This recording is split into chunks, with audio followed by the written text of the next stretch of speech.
ไปเบิ่งบรรยากาศของการที่จะอบรมให้ความรู้กันแน่นะครับที่สำนักงานคุมประพฤติจังหวัดบุรีรัมย์ก็มีการจัดค่ายรู้รักหรือ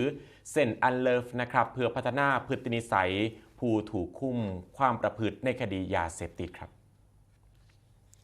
นายเกรียงศักดิ์สมจิตรองผู้ว่าราชการจังหวัดบุรีรัมย์ครับเป็นประธานเปิดค่ายรู้รัก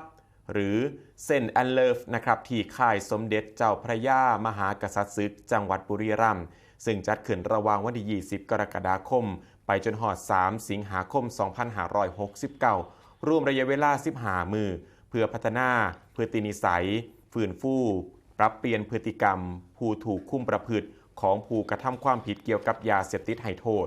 บ่กระทำความผิดซ้ำหรือเสพซ้ำรวมถึงให้มีโอกาสในการฝึกวิชาชีพที่หลากหลายตามความต้องการของเจ้าของโดยมีผู้ถูกคุมความประพฤติคดียาเสพติดที่อยู่ในการดูแลของสำนักงานคุมประพฤติจังหวัดบุรีรัมย์และสำนักงานคุมประพฤติจังหวัดบุรีรัมย์สาขานั่งร่องเข้ารับการฝึกอบรมจำนวน 50 คนโดยมีผู้พิพากษาหัวหน้าศาลจังหวัดบุรีรัมย์หัวหน้าส่วนราชการรวมพิธีเปิดโครงการและให้กำลังใจผู้เข้ารับการฝึกอบรมเพื่อให้สามารถพัฒนา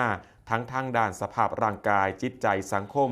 รวมทั้งปรับเปลี่ยนกระบวนการคิดและพฤติกรรมของผู้ถูกคุมความประพฤติเพื่อให้ผู้ถูกคุมความประพฤติสามารถเลิกเกี่ยวของยาเสพติดและกลับไปสู่สังคมได้อย่างปกติสุขบ่หวนกลับไปเกี่ยวของกับยาเสพติดและสามารถ